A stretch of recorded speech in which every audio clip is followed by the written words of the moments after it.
Place maintenant au Dimanche Magazine. Mesdames et messieurs, les prix augmentent sur les marchés. Cela est une réalité. Ce constat s'inscrit dans le contexte de la lutte contre la vie chère. Qu'est-ce qui explique cette réalité? Qu'est-ce qui est fait justement pour y faire face et pour protéger le consommateur? Des questions importantes que le consommateur se pose. Et pour en parler, nous recevons Monsieur le directeur général du commerce intérieur au ministère du Commerce et de l'Industrie, Monsieur Khoisan-Kablan. Monsieur Khoisan-Kablan, merci de nous avoir rejoints sur ce plateau. Merci. Alors, êtes-vous informé que les prix des denrées alimentaires augmentent sur les marchés et que ceci varie d'un marché à un autre? Oui, je pense que c'est un constat que font tous les Ivoiriens. Mais je voudrais rappeler à tous que le prix des denrées alimentaires, tout comme le prix des biens et services qui sont distribués en Côte d'Ivoire, varie normalement selon la loi de l'offre et de la demande. Je rappelle que nous sommes dans un régime de liberté des prix et que les prix sont fixés également par le jeu de la concurrence. Et vous faites bien de le rappeler parce que j'allais justement vous demander, mais qu'est-ce qui explique de façon fondamentale que ces prix augmentent ainsi? Non, je voudrais dire simplement déjà que le gouvernement ne fixe pas de prix. Ça, il faut qu'on soit tous sur la même longueur d'onde. Les prix sont fixés par le marché.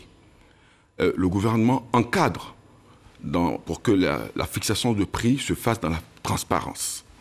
Donc notre rôle en tant que ministère du Commerce, c'est de nous assurer que la réglementation sur les prix est appliquée par l'ensemble des acteurs. Ce qui voudrait dire quoi? Qu'il faudrait que les prix qui sont proposés dans le marché soient affichés, que ce soit chez l'ensemble des distributeurs, que le consommateur puisse passer d'un point de vente à l'autre en sachant les prix qui lui sont proposés, de telle sorte qu'il a le choix d'acheter dans un point X ou dans un point Y. Ça, c'est très important. On doit s'assurer que les conditions de vente qui sont proposées donc par les industriels, par les grossistes, sont équitables pour l'ensemble donc des acteurs économiques. Il faut également s'assurer que les barèmes de prix sont disponibles. Ça, c'est le rôle, je dirais, du ministère du Commerce, parce que nous faisons ce qu'on appelle la surveillance de marché. Le contrôle de prix ne peut pas s'effectuer à partir du moment où nous ne le fixons pas.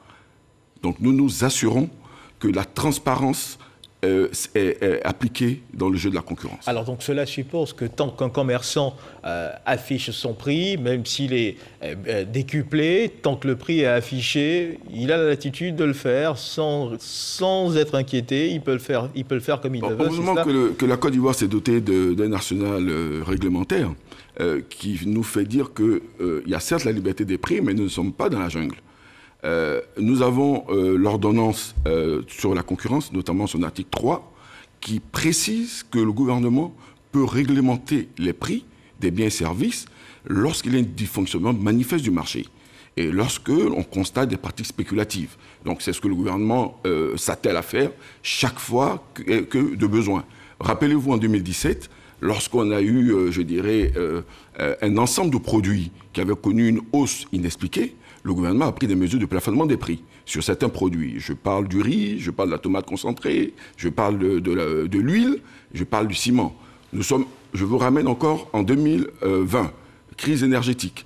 Le gouvernement a également pris des mesures pour fixer le prix du gel hydroalcoolique. Le gouvernement a pris également des mesures par la suite pour fixer également un certain nombre de produits qui ont permis, sur la période de 2020, de contenir la flambée des prix qui était annoncée dans le cadre, je dirais, de la Covid, de la crise de la Covid.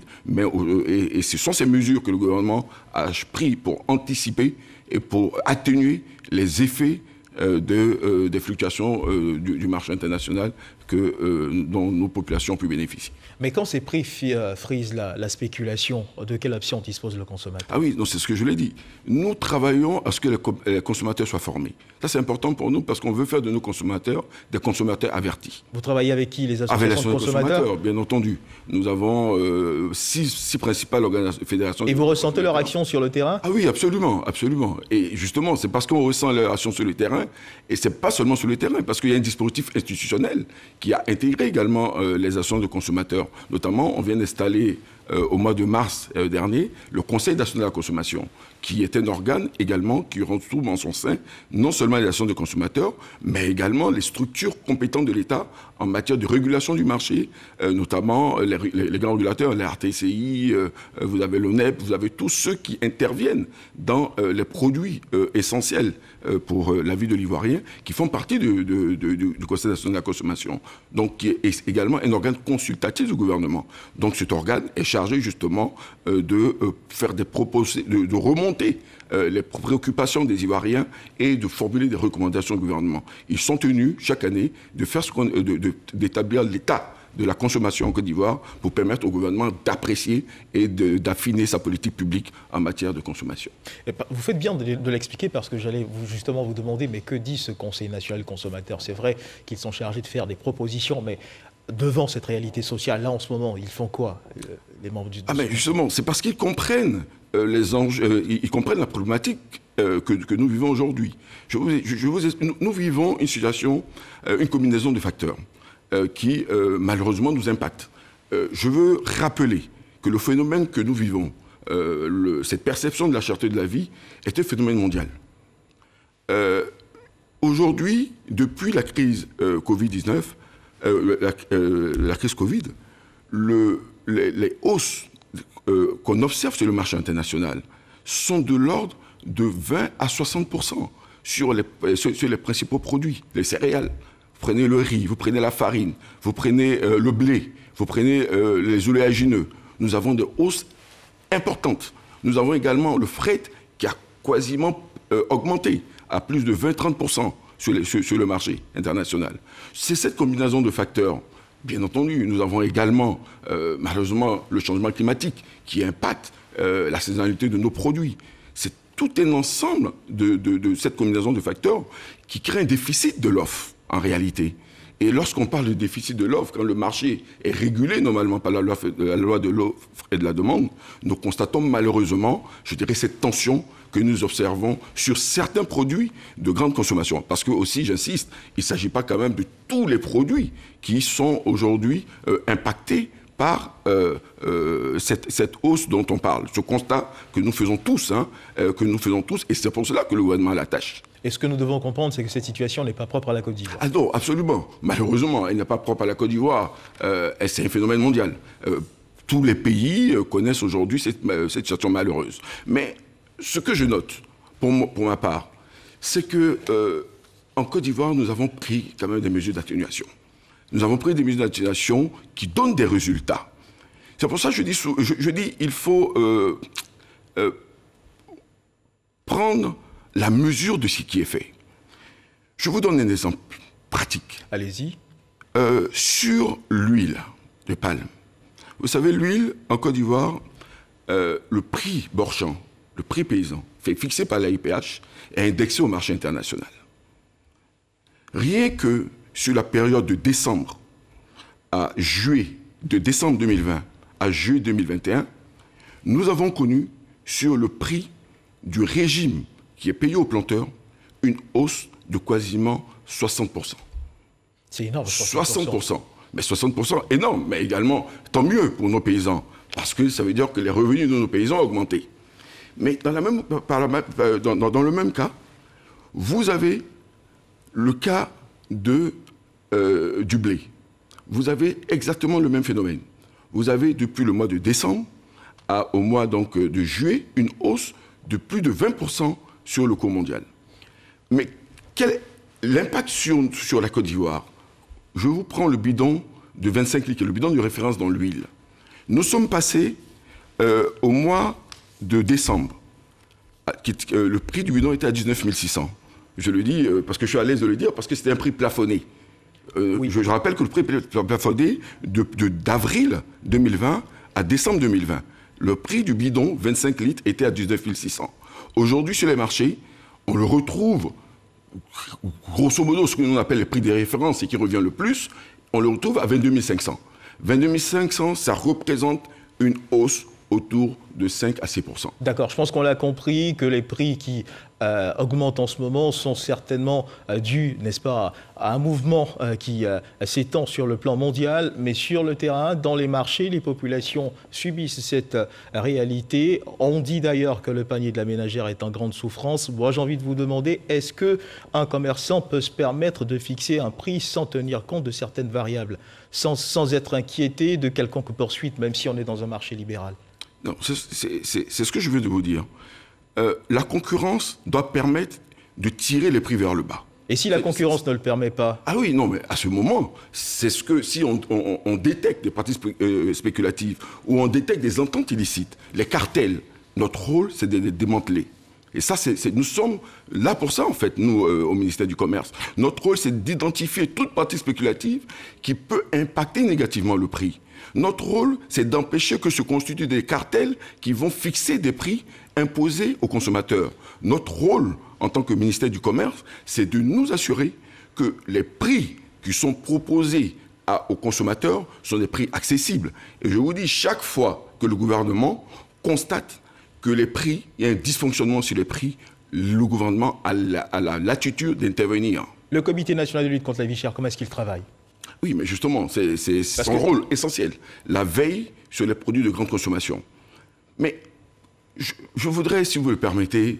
Allez-y, je vous en prie. Oui, les téléspectateurs veulent savoir. Qu'on garde toute notre calme face à cette situation. N'amplifions pas une situation qui est déjà difficile.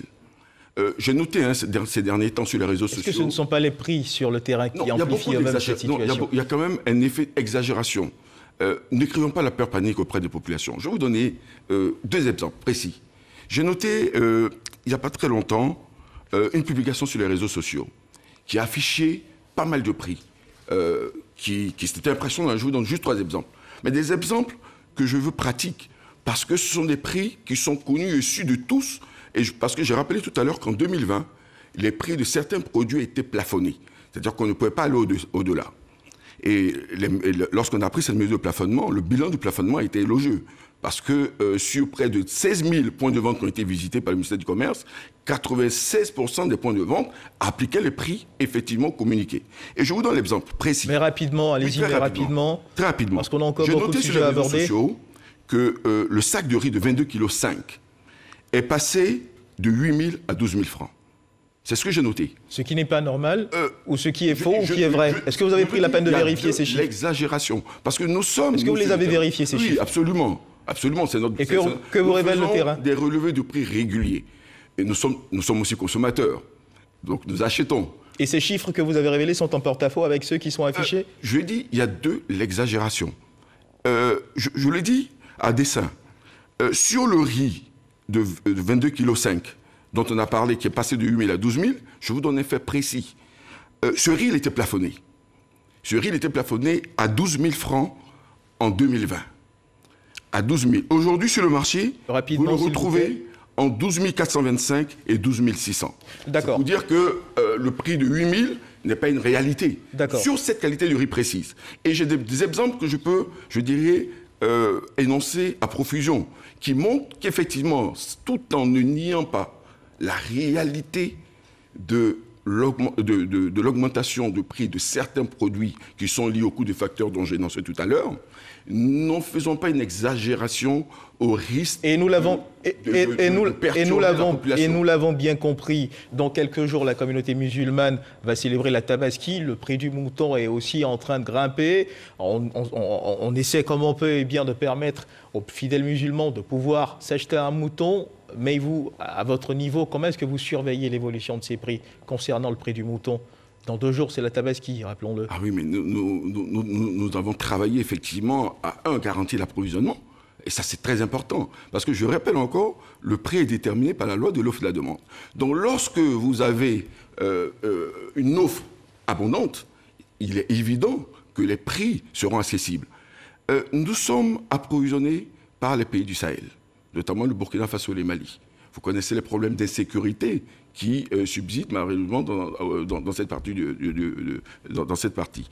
Mais aujourd'hui, grâce aux efforts du gouvernement, grâce aux campagnes de sensibilisation des acteurs, nous avons engagé une mission la semaine dernière sur tout l'axe Abidjan jusqu'aux frontières du Mali au Burkina pour sensibiliser l'ensemble des forces de l'ordre à assurer la fluidité routière, pour sensibiliser les acteurs à garantir un approvisionnement régulier du marché. Je peux vous dire au moment où je vous parle que l'approvisionnement du marché sur le mouton est garanti. Et le mouton est disponible non seulement à Abidjan, mais sur l'ensemble du territoire national. Et les Ivoiriens ont compris votre message. Alors, une dernière question pour terminer. Nous sommes un peu titillés par le temps. Monsieur le directeur général, les populations attendent des actes concrets. Vous conviendrez avec moi que toutes les explications que vous donnez peuvent sembler lointaines. Elles ont besoin d'être rassurées. Est-ce que vous pouvez les rassurer que cette situation que nous vivons en ce moment va changer ? Ah oui, avec les dispositions, avec le dispositif pris mis sur pied par le gouvernement.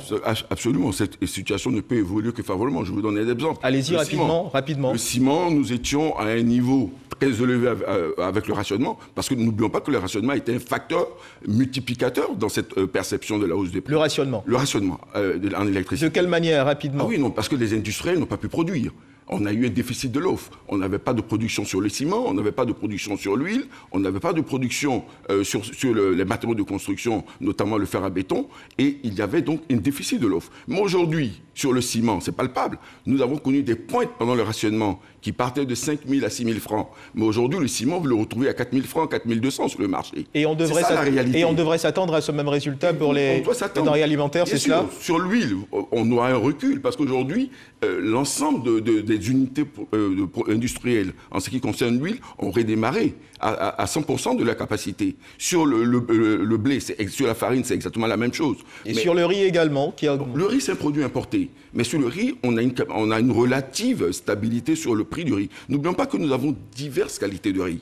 Mais sur les produits de grande consommation, le riz qui est consommé par la majorité des Ivoiriens, nous avons un suivi qui nous permet d'observer une stabilité. Mais je veux rassurer les Ivoiriens. Nous sommes dans la vraie vie. Et dans la vraie vie, nous disons que lorsque nous allons constater des dysfonctionnements du marché, nous allons prendre des mesures appropriées. Et nous nous apprêtons, au sein de notre administration, à proposer des mesures de plafonnement de prix de certains produits pour que nous puissions donc nous assurer que les prix qui vont être communiqués par le gouvernement soient appliqués sur l'ensemble. Et on a compris votre message, monsieur le directeur général. C'est la fin de ce journal. Le sujet est vaste. On aura certainement le temps de l'éplucher en d'autres circonstances. C'est la fin de ce journal. Juste avant de conclure, je rappelle que nous recevions dans le cadre du magazine de ce dimanche, monsieur Kouazan Kablon, directeur général du commerce intérieur, avec qui nous avons parlé de la lutte contre la vie chère et du dispositif mis en place par le gouvernement pour y faire face. Merci de nous avoir suivis. Dieu garde la Côte d'Ivoire.